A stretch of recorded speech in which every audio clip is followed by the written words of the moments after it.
Hello viewers, welcome to Accent TV and we will discuss about the timeline for the coronavirus and what's the spiritual significance and probably when it could possibly end. As everyone is already an expert on this subject, I would like to dive deep into the topic at hand instead of describing what coronavirus is and how it spreads. As of now, almost every country has cases of people that have been affected by the coronavirus, some more than the others. Some countries may be affected earlier or later based on their prior collective destinies, based on the karmic principle, which states, as you sow, so shall you reap. The more adverse the prior karmas of any given region, the greater will be its vulnerability to the spread of the coronavirus. Also, the greater the spiritual impurity in any area, the more susceptible are the people in that region to contract the coronavirus. All of us are more or less to blame for this increase in spiritual impurity in the environment.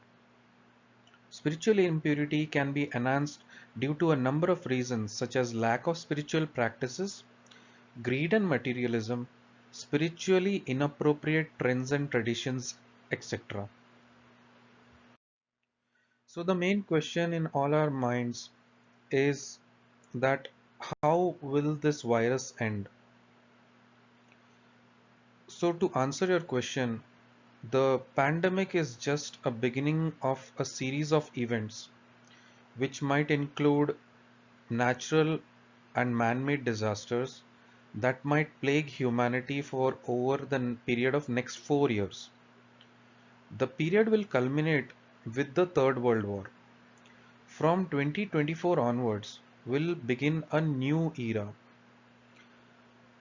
While the world will be still dealing with unprecedented levels of destruction and loss of life both from climate change and the Third World War, it will be most likely a reset button for humanity being given a second chance to make the world a better place. Another relevant question around this is why now? For this, we would need to take a step back and understand the larger picture unfolding and something known as the time factor. Everything happens as per time and everything goes as per the cycle of time. According to the yogic philosophy, the whole universe can be divided into two main categories. Prakriti, which includes Maya and illusion, and Purusha, which is reality. According to this philosophy, everything which is changeable, which is not infinite, is the part of Maya. Purusha, on the other hand, is the only reality. It is the universe's only unchangeable element, the self or the soul. Everything within Prakriti, the illusory world, consists of the three gunas or qualities. These three qualities are present in all objects in various degrees. One quality is always more present or dominant than the others. The three gunas are sattva, which is purity, rajas, which is activity, and tamas, which is darkness or destruction. The gunas are present in everything: humans, food, animate and inanimate objects. The cycles of the universe are similar to the guna system, which goes through the stages of creation, sustenance, and destruction.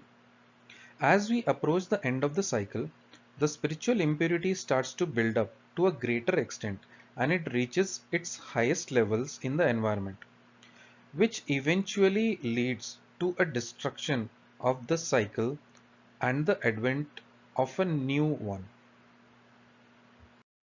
As of March 2020, we are approaching the end of a cycle of the universe where after 4 years, that is in 2024, a new cycle will commence. Therefore, spiritual impurity is currently at its peak. Humanity, due to the lack of spiritual practices, is spiritually unprepared and hence easily affected by the buildup of spiritual impurity. As a result, overcome by the spiritual impurity of the times, people will stoop to their lowest levels of behavior that only exacerbates the spiritual degradation of the environment. There is a general rule of life that whatever is created is sustained for some time and then is destroyed. This is also true for the coronavirus pandemic. The coronavirus pandemic will end when the energy of negative energies creating it begins to deplete. Overall, though the timeline seems to be quite long, that is 2024, we hopefully try to improve our spiritual practice.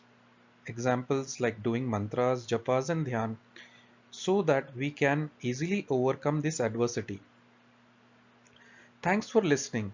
Please don't forget to subscribe to the channel for daily and weekly updates and click on the like button and please comment on the video to recommend us as to what content you would like to view on our channel. Thank you.